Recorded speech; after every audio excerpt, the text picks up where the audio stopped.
Hello student, are के classes में आपका एक बार फिर से स्वागत है। मैं राकेश सर आ गया एक नई वीडियो के साथ। और इस वीडियो के अंदर क्लास 7 का हम साइंस का 3rd चैप्टर देखेंगे, ऊष्मा क्या होती है। ठीक है, ऊष्मा वह होती है जो हमें गर्म तथा ठंडे का अनुभव कराती है। आपसे क्वेश्चन पूछेगा ऊष्मा किसे कहते हैं, तो बताओगे ऊष्मा वह होती है जो हमें गर्म तथा ठंडे का अनुभव कराती है। ठीक है, कोई चीज़ हमें ठंडी लग रही है, कोई चीज़ हमें गर्म महसूस हो रही है, तो वो क्या कहते हैं, ऊष्मा के कारण ही तो होता है। हमने चाय बनाई तो चाय हमें क्या लगती है, गरम गरम महसूस होती है। हमारे हाथ पे क्या लगती है, भाप लग जाती है। तो ये सारा सारा क्या है, यह ऊष्मा ही होती है। इसी प्रकार से आप फ्रीजर से क्या निकालते हो, पानी की बोतल निकालते हो, तो पानी की बोतल आपको क्या ठंडी महसूस होती है। क्यों? क्योंकि उसमें से ऊष्मा निकल रही है। जैसे आप हाथ लगाओ, क्या बहुत ठंडा है भाई, बहुत गर्म है कोई चीज़। ठीक है, अब देखो ये डॉक्टरी थर्मोमीटर है। डॉक्टरी थर्मोमीटर जो होता है एक लंबी डॉक्टरी थर्मोमीटर में एक लंबी बारीक तथा एक सामान्य व्यास की कांच की नलकी होती है। इसके एक सिरे पर एक बॉल होता है। बॉल में क्या होता है, पारा भरा होता है। पारे के बाहर नलिका में पारे की एक चमकीली पतली चमकीली धारा दिखाई देती है। ठीक है, जिससे हमारे पता लग जाता है कि थर्मोमीटर अगर हम मुंह में डालेंगे तो हमारे को पता लग जाता है कि हमारा बुखार कितना है। ठीक है, इसको हम सेल्सियस के अंदर क्या करते हैं, काउंट कर लेते हैं। समझ गए? तो ये डॉक्टरी थर्मोमीटर है। कोई वस्तु वास्तव में कितनी गर्म है, इसकी पहचान हम ऊष्मा के द्वारा ही लगाते हैं। ठीक है, समझ गए बच्चों? तो आपने देखा होगा, आप डॉक्टर का जाते हैं, डॉक्टर मुंह में थर्मोमीटर डालता है और इसके जरिए हमारे को अंदर का टेम्परेचर पता लग जाता है कि हमारे बॉडी के अंदर कितना टेम्परेचर है। समझ गए? तो इसकी सहायता से हम ये पता लगा लेते हैं कि भाई हमारे शरीर का तापमान कितना है। थर्मोमीटर को उपयोग करने से पहले और उपयोग करने के तुरंत बाद धोने के लिए प्रतिरोधी यानी कि एंटीसेप्टिक घोल का प्रयोग किया जाता है। और सुनिश्चित करना होता है कि उपयोग से पहले पारे का तल जो है 35 डिग्री सेल्सियस से नीचे हो। ये नहीं कि पता लगे थर्मोमीटर पहले से ऊपर हो रखा है और आप कर लो तो और बुखार हो जाए। थर्मोमीटर को पढ़ते समय पारे का तल दृष्टि रेखा की सीध में होना चाहिए। ठीक है, उसको घुमा के देखोगे तो एकदम सीधा सा नजर आएगा, तो आपको पता लगेगा कितना हमारा बॉडी का टेम्परेचर है। थर्मोमीटर का सावधानी पूर्वक प्रयोग करना चाहिए, किसी कठोर सतह से टकराने पर यह टूट सकता है।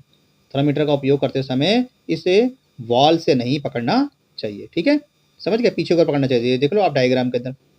तो और मानव शरीर का सामान्य तापमान 37 डिग्री सेल्सियस होता है। तो आपसे एक क्वेश्चन भी पूछता है एमसीक्यू के अंदर कि मनुष्य के शरीर का सामान्य तापमान कितना होता है, 37 डिग्री सेल्सियस। ठीक है, तो ये ध्यान रखना, ये आपसे एमसीक्यू के अंदर पूछ लेता बच्चों, तो उसको अच्छी तरह कर ले। ठीक है, तो 37 डिग्री हमारे शरीर का तापमान होता है। तो ये क्वेश्चन आ सकता है एग्जाम के अंदर, कई बार भी आया। ठीक है, डॉक्टरी थर्मोमीटर का प्रयोग मानव शरीर का तापमान मापने को छोड़कर किसी अन्य वस्तु का तापमान मापने के लिए नहीं करते हैं। ठीक है, थर्मोमीटर को धूप तथा आग के पास नहीं रखना चाहिए, उसे बचाना चाहिए क्योंकि फट जाएगा ये बहुत ज़्यादा मात्रा अगर यूज़ करेंगे तो।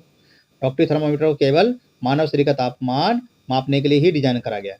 मानव शरीर का तापमान 35 डिग्री सेल्सियस से कम तथा 42 डिग्री सेल्सियस से अधिक नहीं होना चाहिए। यही कारण है कि इसे थर्मोमीटर का परिसर यानी रेंज 35 डिग्री सेल्सियस से 42 डिग्री सेल्सियस तक होता है। अब आता प्रयोगशाली तापमापी क्या होती है, देखो लैब के अंदर, तो लैब में मापने वाले थर्मोमीटर अलग होते हैं और मानव शरीर को नापने वाले थर्मोमीटर अलग होते हैं। ठीक है, लैब के जरिए हम नाप लेते हैं कि भाई लैब का कितना टेम्परेचर है या किसी ऐसी चीज़ का कितना टेम्परेचर है। तो इसके लिए प्रयोगशाला तापमापी थर्मोमीटर का प्रयोग करते हैं। ठीक है, समझ गए बात को? तो प्रयोगशाला तापमापी का प्रयोग करते समय डॉक्टरी थर्मोमीटर का पाठ्यक्रम लेते समय बरतने वाली सावधानी के अतिरिक्त निम्नलिखित सावधानी भी करनी चाहिए। थर्मोमीटर को ऊर्ध्वाधर रखना चाहिए, तिरछा नहीं, यानी कि उसको सीधा रखना चाहिए। ठीक है ना।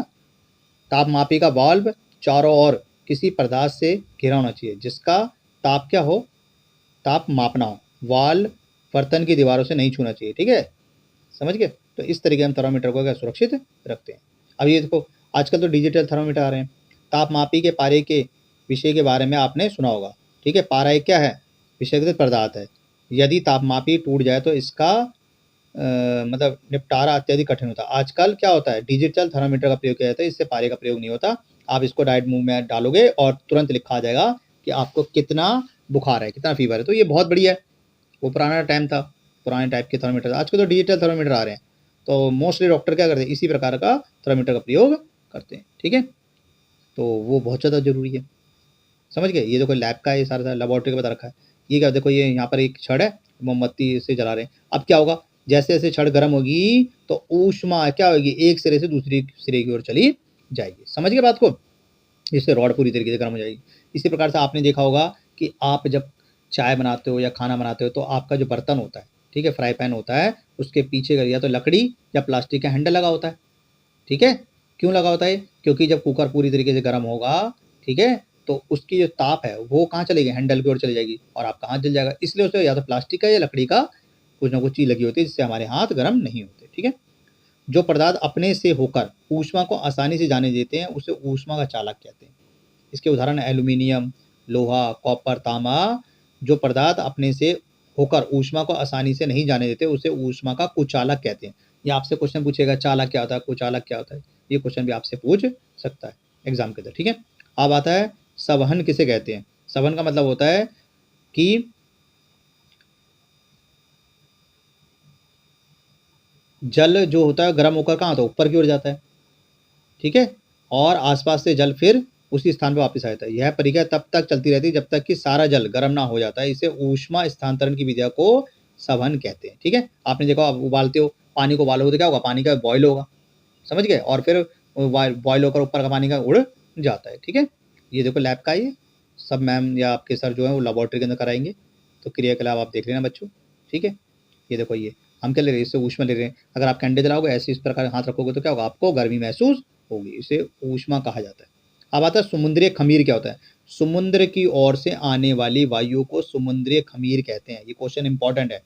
समुद्री खमीर को की वायु, ठंडी वायु का लाभ उठाने के लिए तटीय क्षेत्र के भवनों में खिड़कियां समुद्र की ओर बनाई जाती है।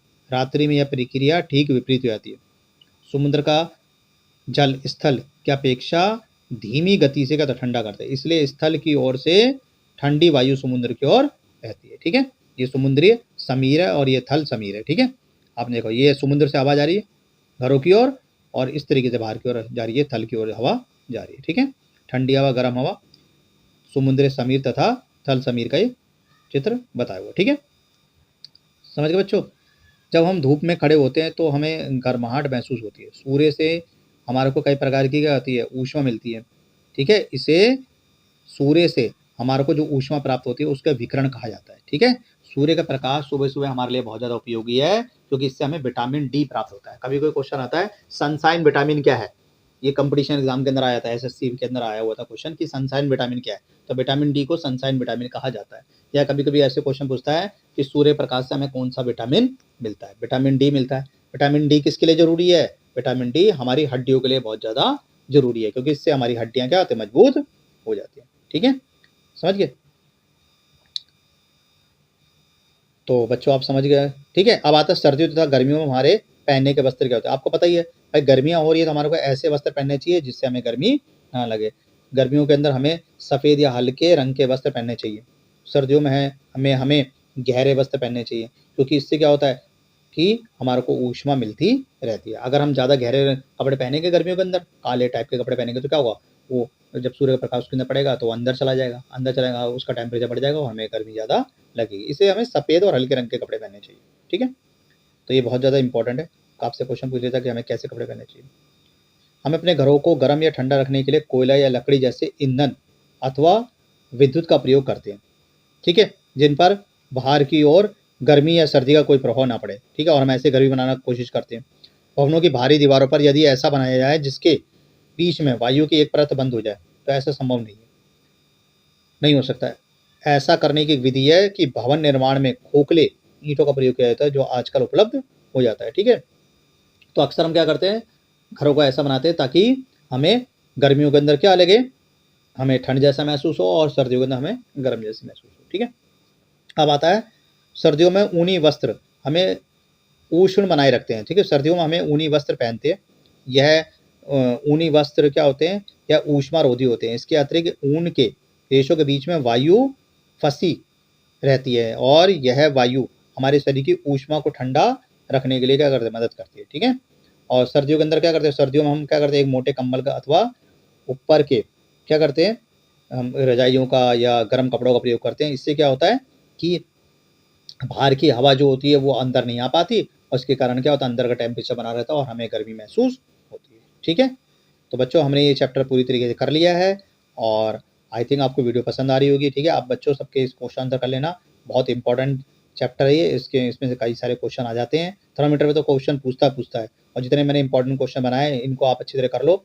ये वीडियो मैं अभी आपको समझाने के लिए बना रहा हूँ, बाद में इसके इंपॉर्टेंट क्वेश्चन आंसर भी समझा दूंगा और जितने भी इंपॉर्टेंट नोट्स है वो भी मैं इसके अंदर डाल दूंगा। ठीक है, जब ये पूरी तरीके से चैप्टर खत्म हो जाएंगे, यानी पूरी बुक खत्म हो जाएगी तो जितने भी इंपॉर्टेंट क्वेश्चन है वो डाल दूंगा और प्रीवियस ईयर पेपर जो पिछले साल पेपर आए हुए हैं वो सारे पेपर भी मैं डाल दूंगा। ठीक है, उनके क्वेश्चन आंसर भी डाल दूंगा और MCQ टाइप के भी डाल दूंगा ताकि आप अच्छी तरह कर लो। अगर आपके 20 MCQ भी आ रहे हैं तो आपके 20 में से 20 आ जाएंगे। बस आप क्या करो, वीडियो को बार बार सुनो और जितनी बार सुनोगे उतने ही क्वेश्चन आपको याद हो जाएंगे, आपको रटना नहीं पड़ेगा। बच्चे क्या करते हैं, रटते रहते हैं और 2 दिन या 3 दिन बाद भूल जाते हैं। ठीक है, इससे बढ़िया तो आपकी वीडियो को चला के छोड़ दो और आप सुनते रहो, सुनते सुनते आपको बहुत सारे क्वेश्चन याद हो जाएंगे। ठीक है, तो चलो मिलते हैं एक नेक्स्ट वीडियो में। इस वीडियो में इतना ही, बाय बाय।